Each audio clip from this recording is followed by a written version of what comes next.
What is the stress? Stress is our body's response to pressure. Many different situations or life events can cause stress. It is often triggered when we experience something new, unexpected, or that threatens our sense of self, or when we have little control over situation. We all deal with stress differently. Our ability to cope can depend on our genetics, early life events, personality, and social and economic circumstances. When we encounter stress, our body produces stress hormones that trigger a fight or flight response and activate our immune system. This helps us respond quickly to dangerous situations. What happens to the body during stress? The body's autonomic nervous system controls your heart rate, breathing, vision changes, and more.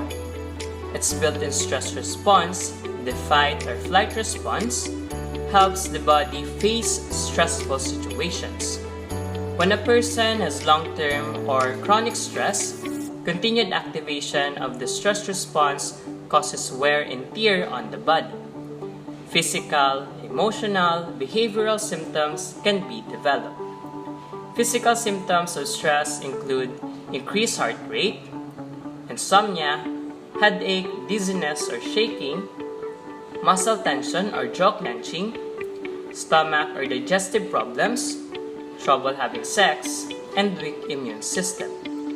Furthermore, stress can lead to emotional and mental symptoms like breakdowns, vulnerability, lacks of motivation, anxiety or irritability, depression, panic attack, and sadness. Often, people with chronic stress try to manage it with unhealthy behaviors, including pressure, frustration, short-tempered, drinking alcohol too much or too often, gambling, overeating or developing an eating disorder, participating compulsively in sex, shopping or internet browsing, smoking, and using drugs. How to cope with stress? You can avoid stress, but you can stop it from becoming overwhelming by practicing some daily strategies.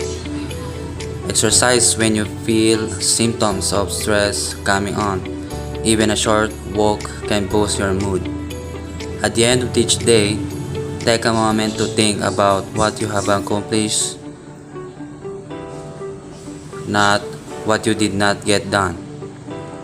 Set goals for your day, week, and month. Narrowing your view will help you more in control of the moment and long-term tasks. Consider talking to a therapist or your healthcare provider about your worries. Take breaks from watching, reading, or listening to news stories, including those on social media.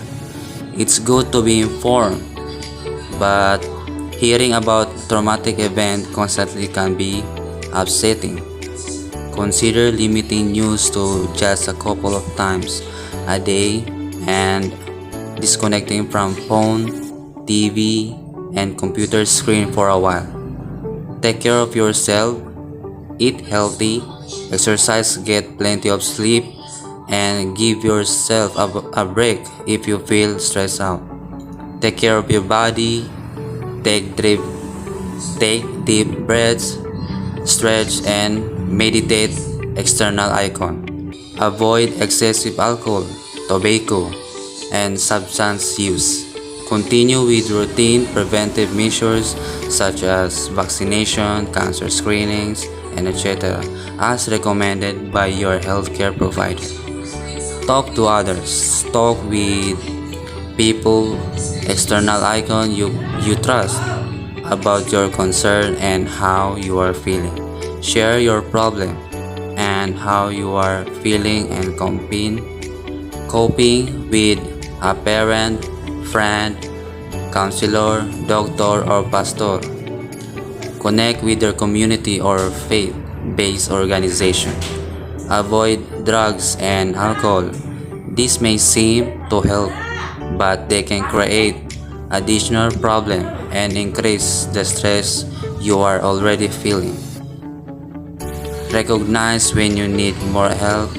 If problems continue or you are thinking about suicide, talk to a psychologist, social worker, or professional counselor.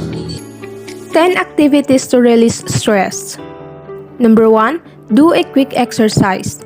Quick bursts of movement are great if your stress is making you feel jittery or like your heart is beating faster than normal. Number 2, do something tactile, getting out of your head and into your senses. In this case, your sense of touch can bring you back to the here and now. Number 3, give yourself a massage. If there is no one willing or able to work out the tension in your muscles, you can do it yourself. Number 4, point your brain at a problem. If the stress is more mental than physical and you feel your mind looping around itself, give yourself a discrete task such as organizing your shoes or doing a word puzzle. Number 5, dance like no one is watching. Putting on your favorite playlist and letting loose is, of course, good exercise, which is a long-studied stress reliever. Number 6, take a bath. Run a bath and sink on in by changing the body temperature.